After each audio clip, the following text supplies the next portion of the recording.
आपका स्वागत है अपने YouTube चैनल अद्भुत लाइफ स्टोरीज आल पर। गुरुवार बृहस्पतिवार की पौराणिक व्रत कथा के बारे में है। गुरुवार व्रत करने से बृहस्पति देवता प्रसन्न होते हैं। यह व्रत अत्यंत फलदायी है। अग्निपुराण के अनुसार अनुराधा नक्षत्र युक्त गुरुवार से आरंभ करके 7 गुरुवार व्रत करने से बृहस्पति ग्रह की हर पीड़ा से मुक्ति मिलती है। बृहस्पतिवार व्रत कथा प्राचीन समय की बात है। एक नगर में एक बड़ा व्यापारी रहता था। वह जहाजों में माल लदवाकर दूसरे देशों में भेजा करता था।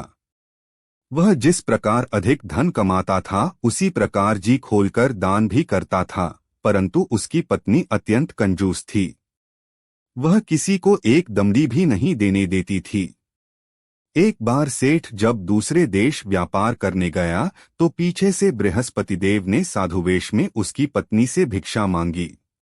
व्यापारी की पत्नी बृहस्पति देव से बोली, हे साधु महाराज, मैं इस दान और पुण्य से तंग आ गई हूँ।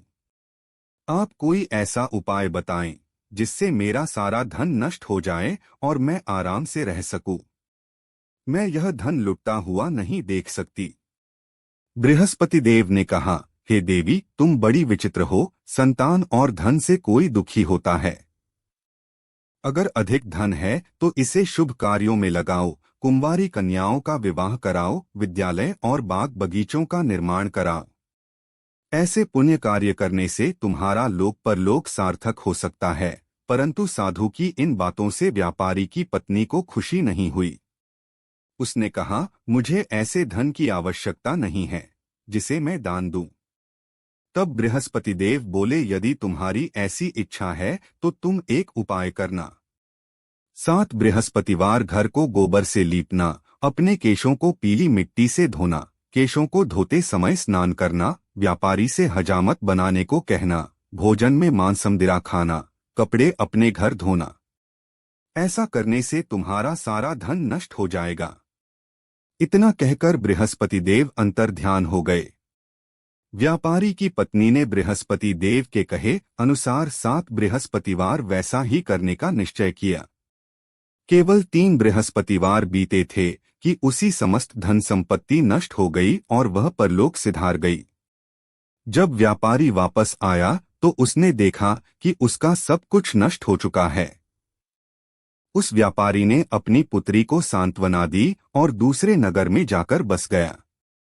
वहां वह जंगल से लकड़ी काटकर लाता और शहर में बेचता। इस तरह वह अपना जीवन व्यतीत करने लगा।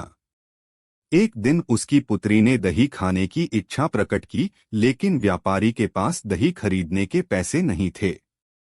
वह अपनी पुत्री को आश्वासन देकर जंगल में लकड़ी काटने चला गया। वहां एक वृक्ष के नीचे बैठ अपनी पूर्व दशा पर विचार कर रोने लगा। उस दिन बृहस्पतिवार था। तभी वहां बृहस्पति देव साधु के रूप में सेठ के पास आए और बोले, हे मनुष्य, तू इस जंगल में किस चिंता में बैठा है? तब व्यापारी बोला, हे महाराज, आप सब कुछ जानते हैं। इतना कहकर व्यापारी अपनी कहानी सुनाकर रो पड़ा। बृहस्पति देव बोले, देखो बेटा, तुम्हारी पत्नी ने बृहस्पति देव का अपमान किया था, इसी कारण तुम्हारा यह हाल हुआ है। लेकिन अब तुम किसी प्रकार की चिंता मत करो। तुम गुरुवार के दिन बृहस्पति देव का पाठ करो। 2 पैसे के चने और गुड़ को लेकर जल के लोटे में शक्कर डालकर वह अमृत और प्रसाद अपने परिवार के सदस्यों और कथा सुनने वालों में बांट दो। स्वयं भी प्रसाद और चरणामृत लो। भगवान तुम्हारा अवश्य कल्याण करेंगे। साधु की बात सुनकर व्यापारी बोला, महाराज, मुझे तो इतना भी नहीं बचता कि मैं अपनी पुत्री को दही लाकर दे सकूं। इस पर साधु जी बोले, तुम लकड़ियां शहर में बेचने जाना, तुम्हें लकड़ियों के दाम पहले से चौगुने मिलेंगे, जिससे तुम्हारे सारे कार्य सिद्ध हो जाएंगे। उसने लकड़ियां काटी और शहर में बेचने के लिए चल पड़ा। उसकी लकड़ियां अच्छे दाम में बिक गई, जिससे उसने अपनी पुत्री के लिए दही लिया और गुरुवार की कथा हेतु चना गुड़ लेकर कथा की और प्रसाद बांटकर स्वयं भी खाया। उसी दिन से उसकी सभी कठिनाइयां दूर होने लगीं, परंतु अगले बृहस्पतिवार को वह कथा करना भूल गया। अगले दिन वहां के राजा ने एक बड़े यज्ञ का आयोजन कर पूरे नगर के लोगों के लिए भोज का आयोजन किया। राजा की आज्ञा अनुसार पूरा नगर राजा के महल में भोज करने गया। लेकिन व्यापारी व उसकी पुत्री तनिक विलंब से पहुंचे, उन दोनों को राजा ने महल में ले जाकर भोजन कराया। जब वे दोनों लौटकर आए तब रानी ने देखा कि उसका खूंटी पर टंगा हार गायब है। रानी को व्यापारी और उसकी पुत्री पर संदेह हुआ कि उसका हार उन दोनों ने ही चुराया है। राजा की आज्ञा से उन दोनों को कारावास की कोठरी में कैद कर दिया गया। कैद में पड़कर दोनों अत्यंत दुखी हुए। वहां उन्होंने बृहस्पति देवता का स्मरण किया।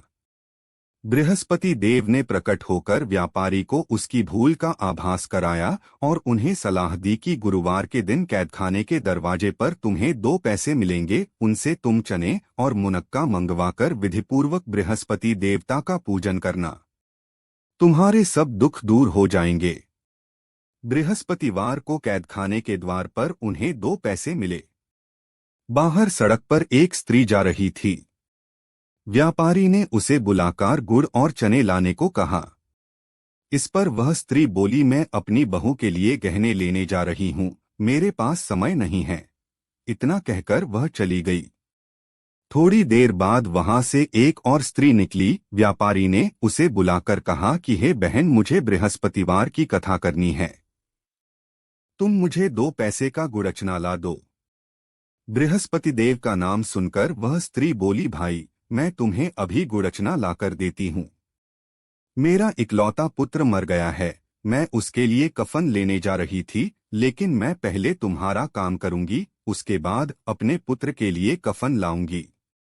वह स्त्री बाजार से व्यापारी के लिए गुड़चना ले आई और स्वयं भी बृहस्पति देव की कथा सुनी। कथा के समाप्त होने पर वह स्त्री कफन लेकर अपने घर गई।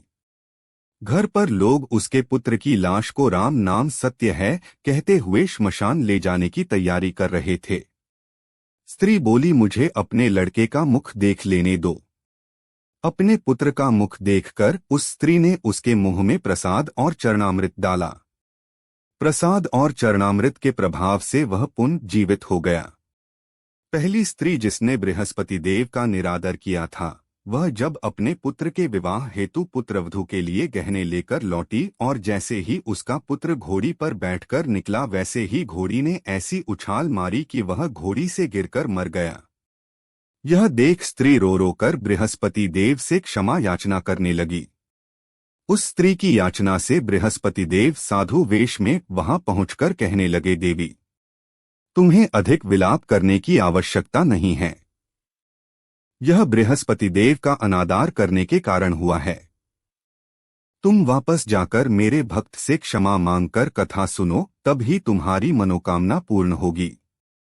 जेल में जाकर उस स्त्री ने व्यापारी से माफी मांगी और कथा सुनी। कथा के उपरांत वह प्रसाद और चरणामृत लेकर अपने घर वापस गई। घर आकर उसने चरणामृत अपने मृत पुत्र के मुख में डाला। चरणामृत के प्रभाव से उसका पुत्र भी जीवित हो उठा। उसी रात बृहस्पति देव राजा के सपने में आए और बोले, हे राजन, तूने जिस व्यापारी और उसके पुत्री को जेल में कैद कर रखा है वह बिल्कुल निर्दोष हैं। तुम्हारी रानी का हार वहीं खूंटी पर टंगा है।